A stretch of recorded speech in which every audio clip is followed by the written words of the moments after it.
I'm the scat man. I'm the scat man.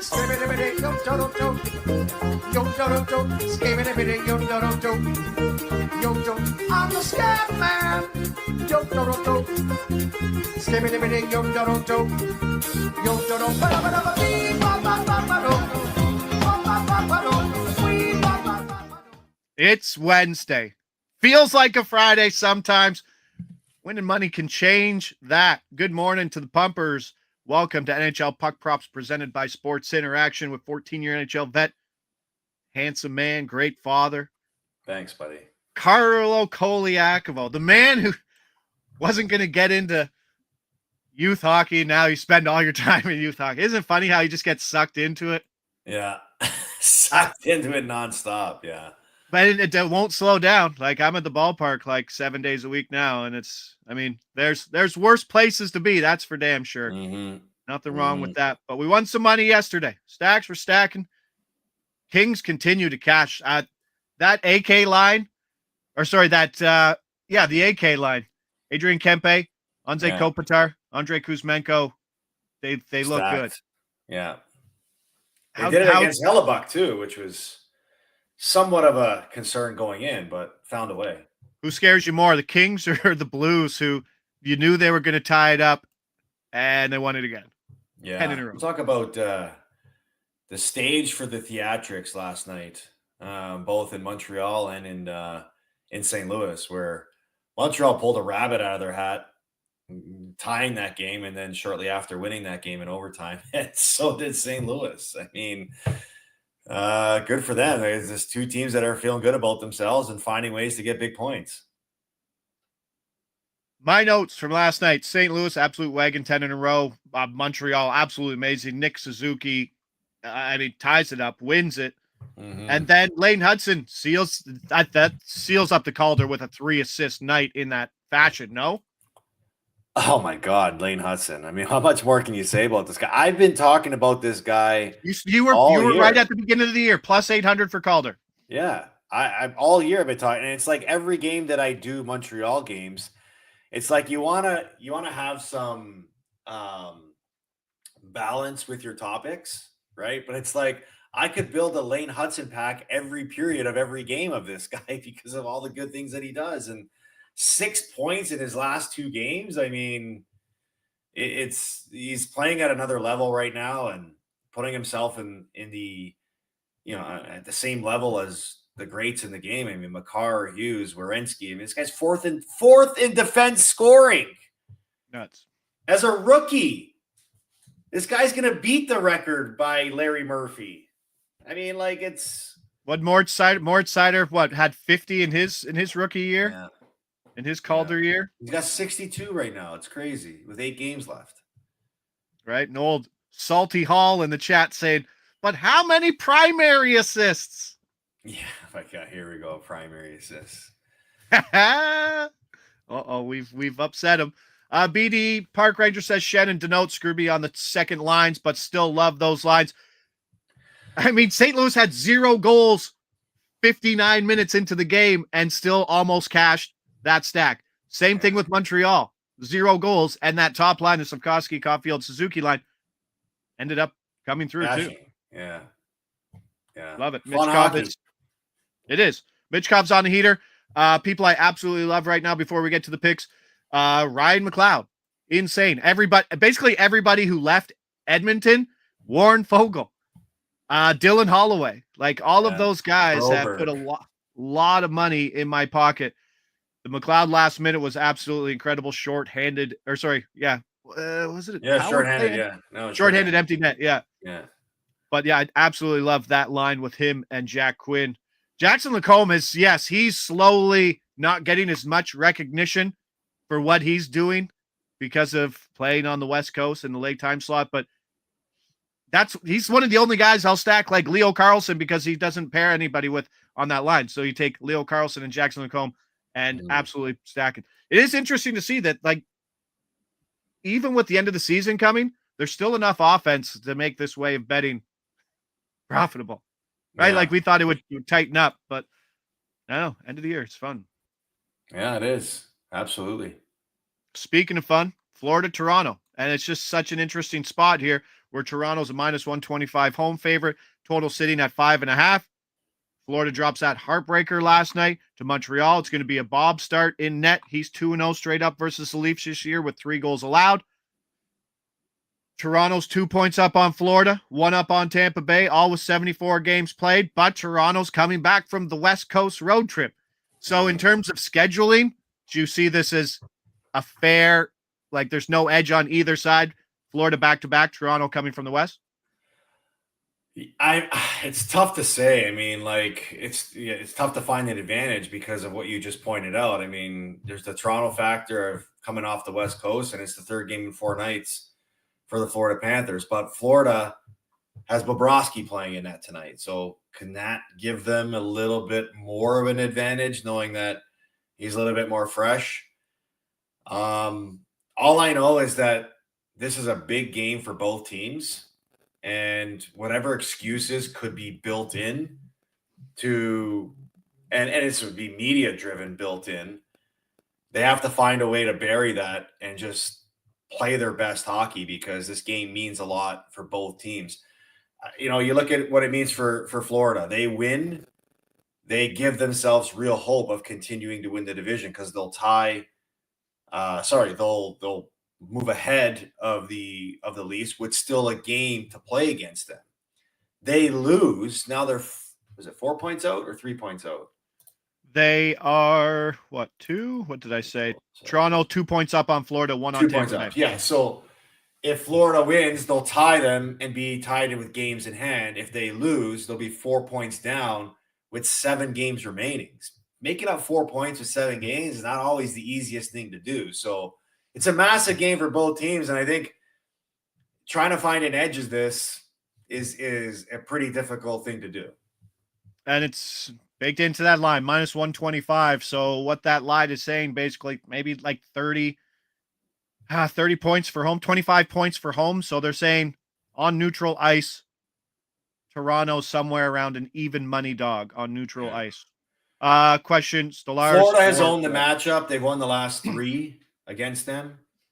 They've only played once this year, but 3 overall. And historically, looking at the trends in their matchup, it's been mostly an under type of game, right? So I wouldn't expect it to be any different tonight.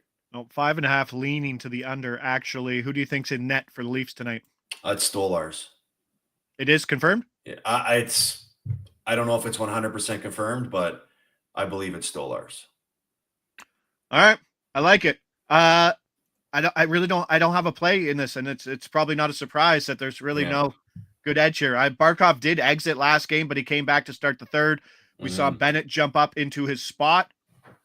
Or sorry, we saw Marchand jump up to his spot on PP1. So not sure. There could be some movements. We could see Marchand jump into PP. I mean, they lose. We'll see how it goes. Stolarz versus his old squad. Insight says, yep, there's that angle as well. It's just kind of a stay away game for me. There's not a lot of value unless you're getting I practiced it 100 times last night before I went to bed. What? Samoskevich. There it is.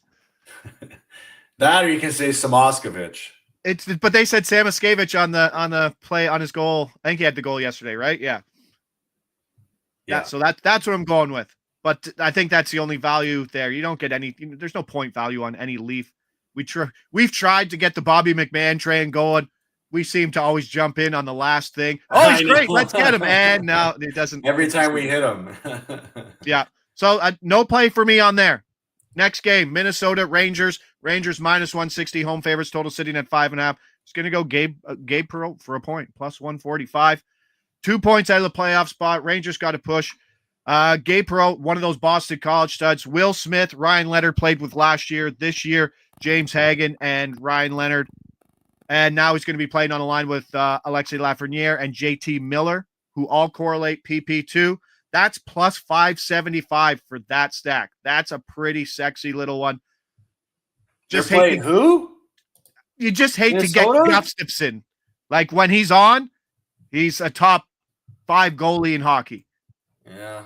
Could be a low scoring game, but we've seen lots of shootout games. Take me through first game. We saw Ryan Leonard. I think he played somewhere around 16 minutes in yesterday's game in the win. No shots on goal.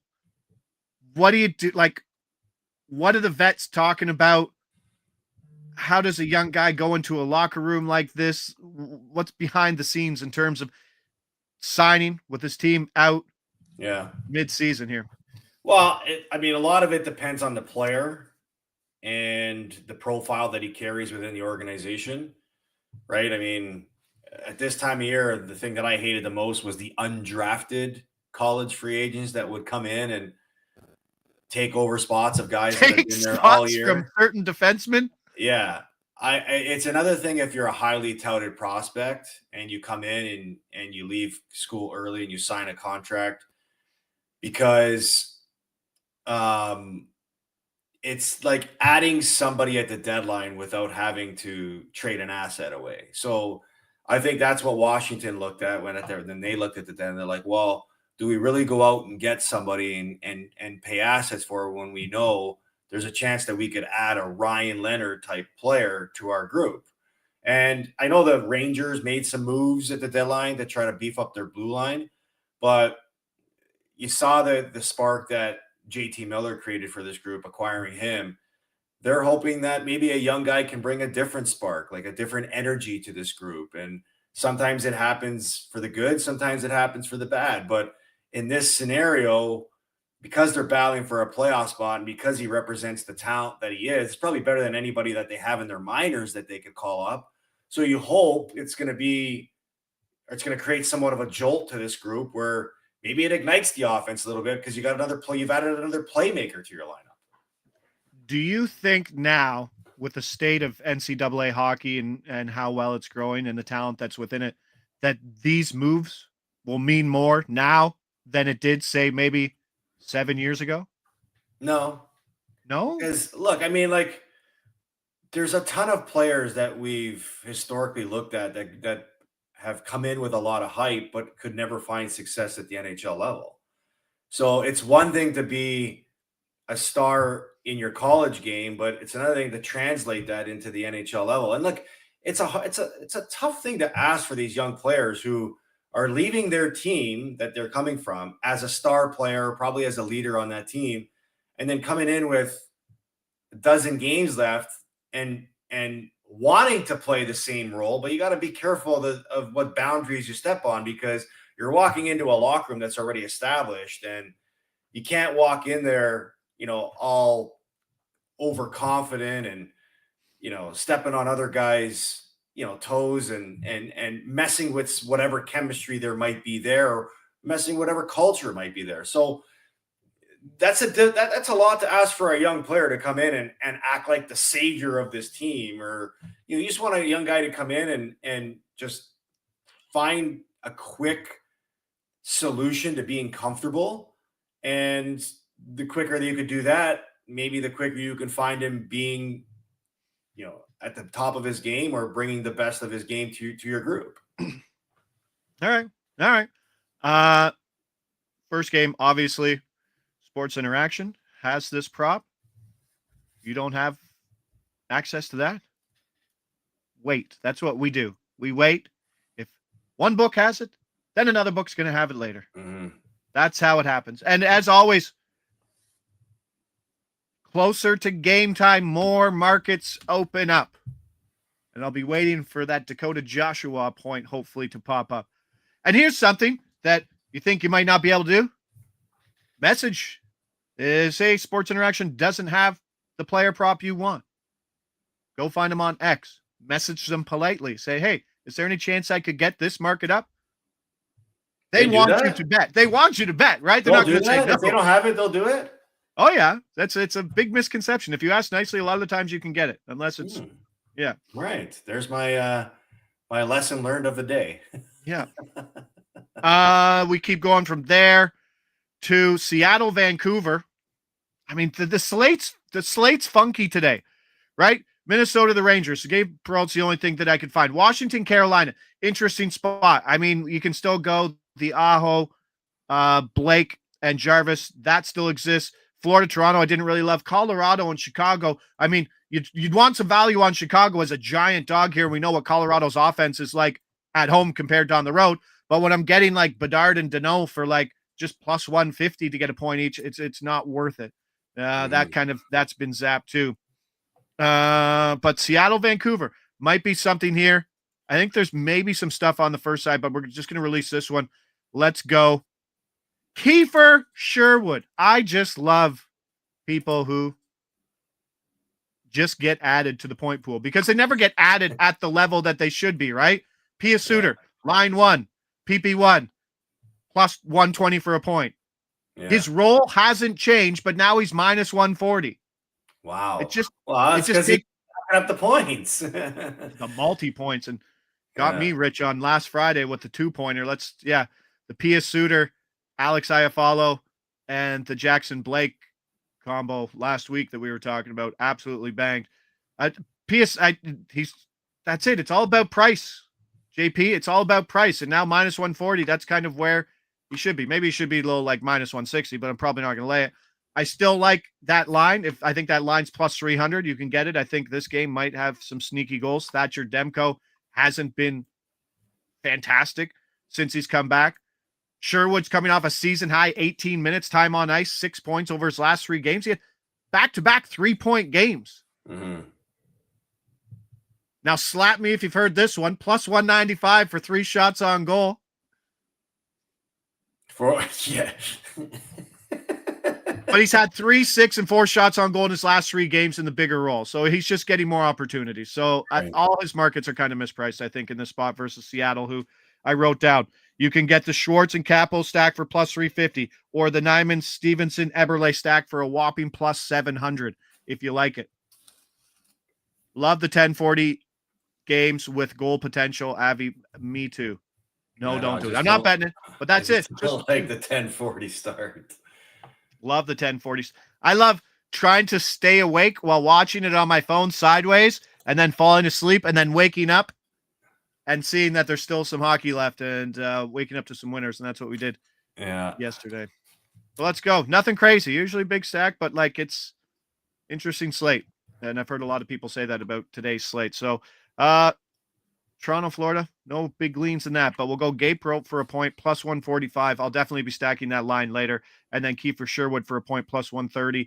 Doesn't correlate with any of the other guys, so he's a tough one to do. But if Dakota Joshua opens up and I can get those two for around plus 375, might be worth it. And before we get going, there was a question from, I forget who it was. I believe maybe it was Mikey Glove Saves. He's way back up there, 1006. He says, how do you decide what stacks to take? I see anything over plus 150 and I get a tingling sensation in my danger zone and I just can't resist. That's obviously Mike. That's you too. Yeah. Thanks.